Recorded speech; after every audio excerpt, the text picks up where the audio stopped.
बंसीपुर नाम का एक कम आबादी वाला गांव था। अधिकतर गांव के लोग खेती ही किया करते थे।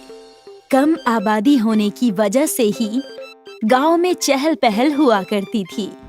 लोग सुख और दुख में एक दूसरे का साथ दिया करते थे। बंसीपुर गांव जंगल के करीब होने की वजह से वहां का नजारा बहुत ही खूबसूरत नजर आता था। लोग एक बार देखते तो देखते ही रह जाते। इसी वजह से गांव और प्यारा और सुंदर दिखता था। बंसीपुर गांव के लोग छोटे छोटे काम करके अपना घर चलाया करते थे। कोई लकड़ी काटकर तो कोई खेती करके। जैसा गांव बाहर से सुंदर दिखता, वैसा ही अंदर से भी। एक बार एक बड़े शहर के व्यापारी की नजर उस गांव पर पड़ी, जो वहां घूमने गया हुआ था। क्यों भाई, क्या हाल है?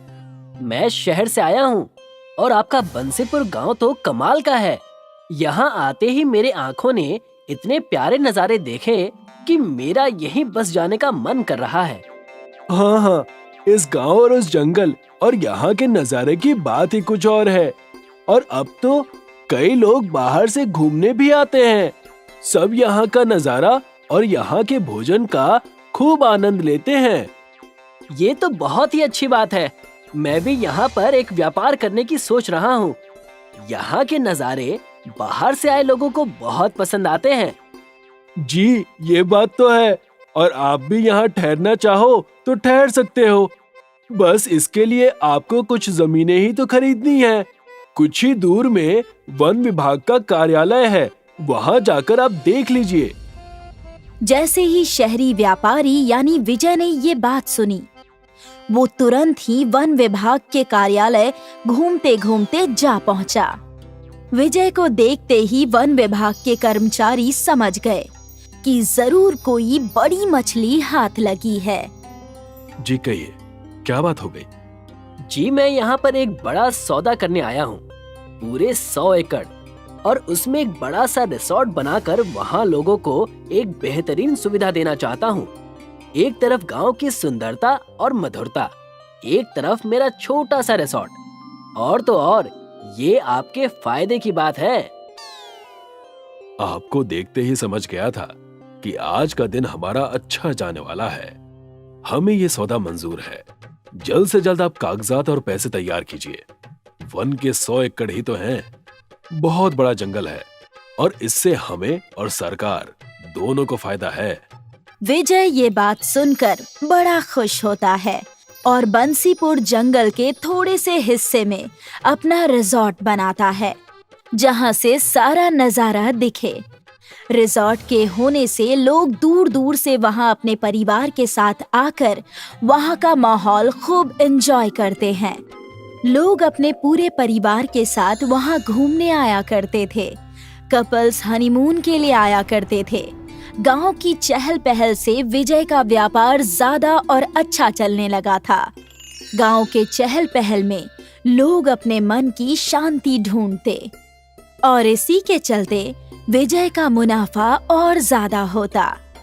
देखते ही देखते ज्यादा मुनाफा के लालच में विजय ने और जंगल के जमीन खरीद लिए और कई सारे अलग अलग रेस्टोरेंट्स, लॉज, दुकानें खोलने लगा।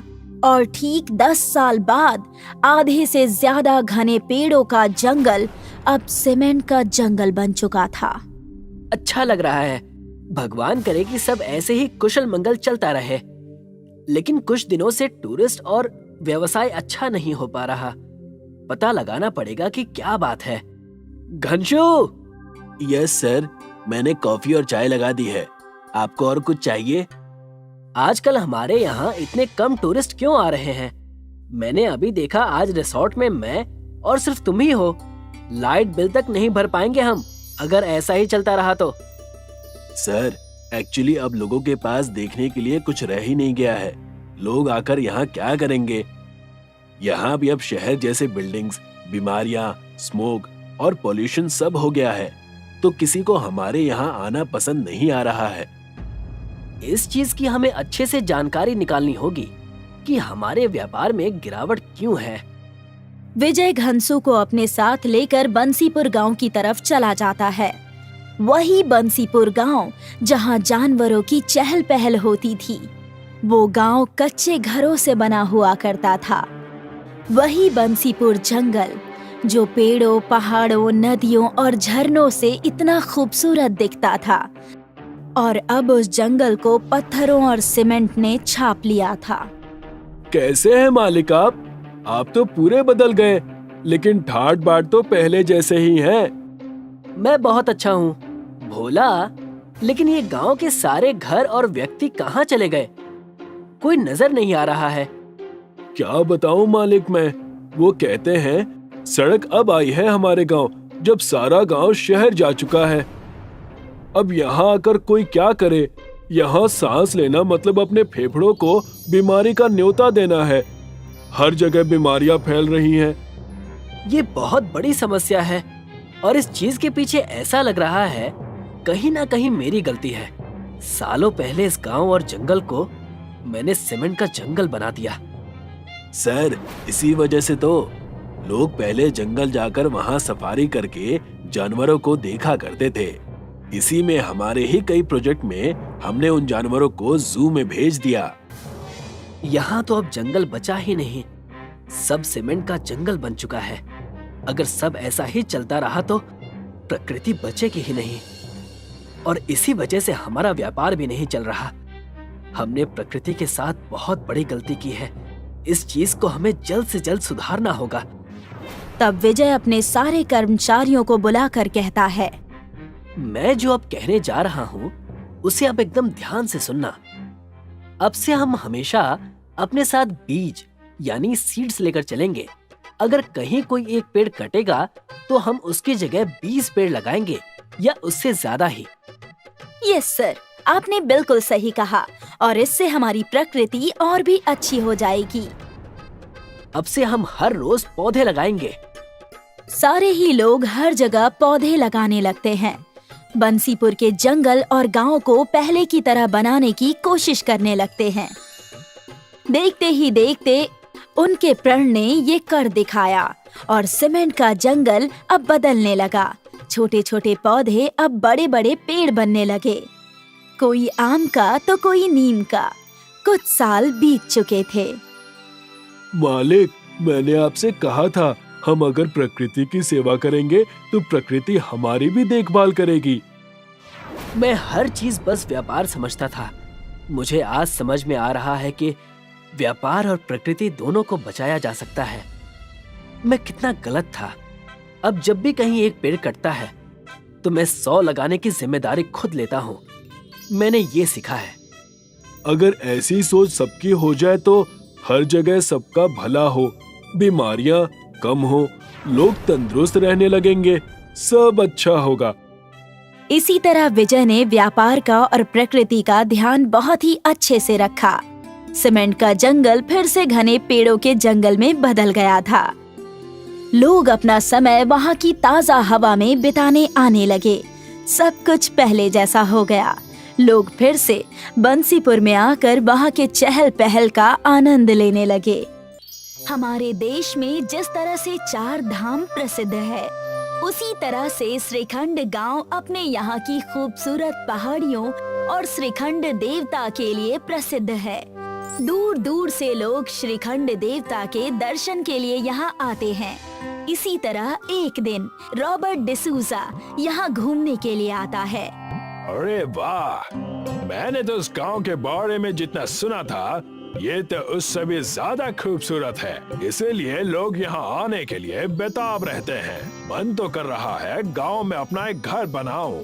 रॉबर्ट गांव के चारों तरफ पहाड़ियों को देखने के लिए निकल पड़ता है, जहां पहुंचकर उसे बहुत अच्छा महसूस होता है। वाह, इतनी खूबसूरत पहाड़ियाँ तो मैंने सपनों में भी नहीं देखी है। आज तो बहुत घूम लिया, मजा भी बहुत आया, पर अब बहुत जोरों की भूख लगी है। अगर जल्दी से खाना नहीं मिला तो चक्कर ही आ जाएंगे। हे भगवान, कहीं आसपास अच्छा खाना मिल जाए तो मजा आ जाए। रॉबर्ट खाने की तलाश में निकल पड़ता है। रॉबर्ट को एक ढाबा दिखाई देता है। लगता है पहाड़ी रेस्टोरेंट है, जाकर देखता हूँ। कुछ ना कुछ तो खाने के लिए मिल ही जाएगा। रॉबर्ट ढाबे के अंदर जाता है। क्या कुछ खाने के लिए मिलेगा?